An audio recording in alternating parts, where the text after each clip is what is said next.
Back Bentley. Here's Clark, a good look from three. She got it! They had the best nose for the basketball in the W. Good job staying with their concentration on this finish. The stage is set for Caitlin Clark and Angel Reese's upcoming reunion, but this time it's different. It's not college, it's not a one-off.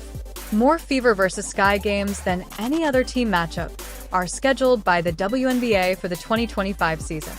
The Indiana Fever are collecting WNBA rivals like infinity stones. The league announced its first ever Rivals Week.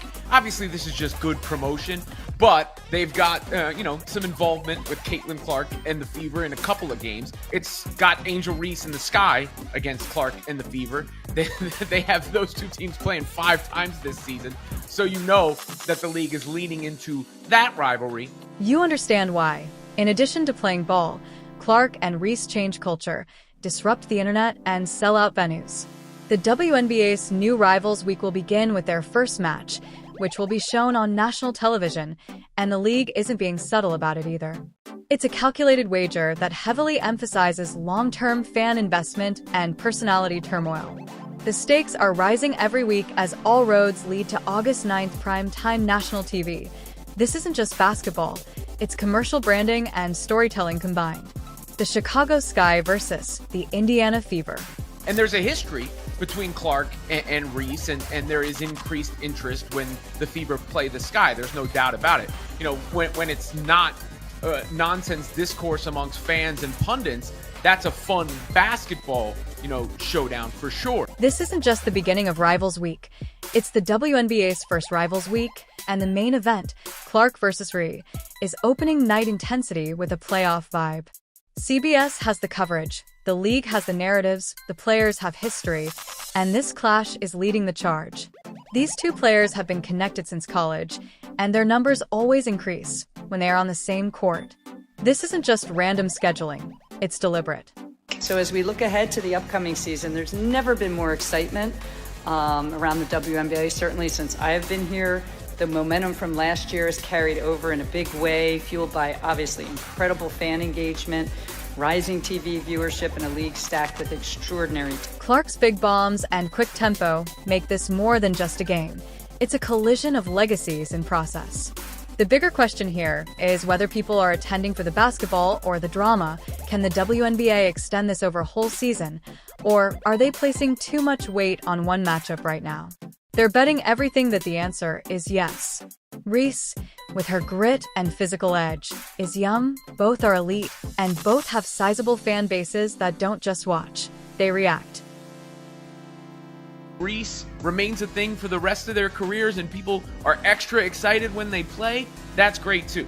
It's when the Clark and the Reese thing took on all the other racial dynamics that people talked about, and then obviously the fans got involved, and they still are involved, and that's going to happen with fans too. You can't really control that. Supporters of one player are going to, support that player, and unfortunately sometimes trash the other player, but that doesn't need to be the case, and I think whenever there is good-spirited rivalries, competitive rivalries in sports become more interesting.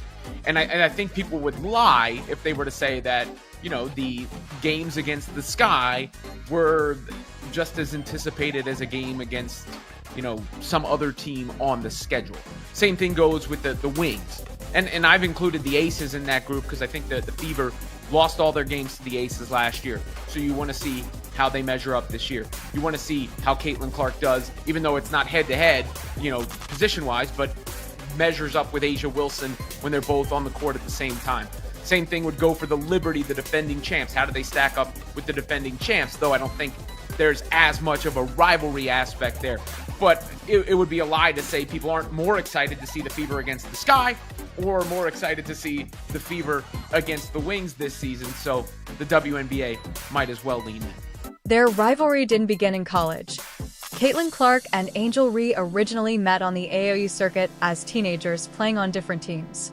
They had the same energy, weren't merely gifted, and were so dominant that the initial tension persisted all the way to the Big Ten. Clark replaced before going to LSU.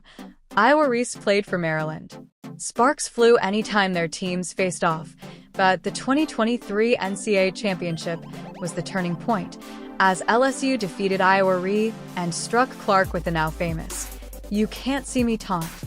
But that's just smart marketing. I mean, that makes sense from the WNBA's point of view. There's no real reason to be mad about that or take that for anything else other than it is. You know, it's a commercial partnership. They got a sponsor. Ally Financial is the sponsor.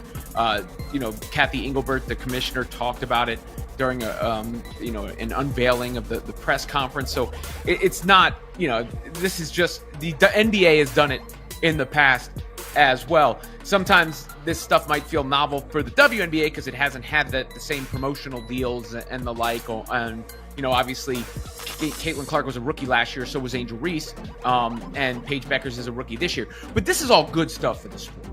Like, if Paige and Caitlin are compared from a basketball standpoint and people are hyped when they play each other, that's great. It was a transformation that forced individuals to speak and make decisions. It wasn't just trash talk. Their names were linked together, every highlight, every quote, every clash, and fans kept receipts after social media turned one play into a national conversation. It wasn't just basketball anymore. It became personal, and now that energy carries into the WNBA, where their 2024 debuts were two of the most watched rookie moments in league history. Clark joined the Indiana Fever, and Reese joined the Chicago Sky. Clark raced the floor like a seasoned pro, and dropped dimes taken from a logo. They weren't flawless, but they were incredible. Every game they played was analyzed in real time, and every matchup between them came with pressure. The league relied on the networks to follow them. These weren't just rookies. They were already in their prime. Reese brought rebounding power, post presence, and her signature edge. Both Clark and Reese made their professional debuts in 2024 and were named WNBA All-Stars during their rookie campaign. They also led jersey sales. It is clear that the WNBA is copying the NBA strategy in order to turn a profit. And then the Wings and the Fever in that week in August also play. So it's Paige Beckers against Caitlin Clark. And that makes sense given Paige Beckers is a guard and given she's the next #1 pick after Caitlin Clark in succession. So you bring that matchup up as well. There's other games on the schedule, including the Lynx and the Liberty, a rematch of last year's final. But whenever you're trying to get attention, there's a common denominator, and that's Caitlin Clark and the Indiana Fever. So you got Paige Beckers, you got Angel Reese, the Sky, the Wings, and sometimes, with all these national TV games, it feels like it's the Fever versus everybody. In 2022, the NBA debuted Rivals Week, and they didn't mince words when choosing the games that fans had already marked on their calendar. The Celtics versus Lakers. Grizzlies versus Warriors. The NBA granted prime time slots and national broadcasts to Suns versus Mavericks games because of their historical significance and intense fan bases. The objective was to make regular season games into must-see spectacles by using tales that appeal to emotions. It wasn't just clever. It worked because, in the end, ratings increased, discussions increased, and the concept of rivalry abruptly evolved from a backstory to a branding tool.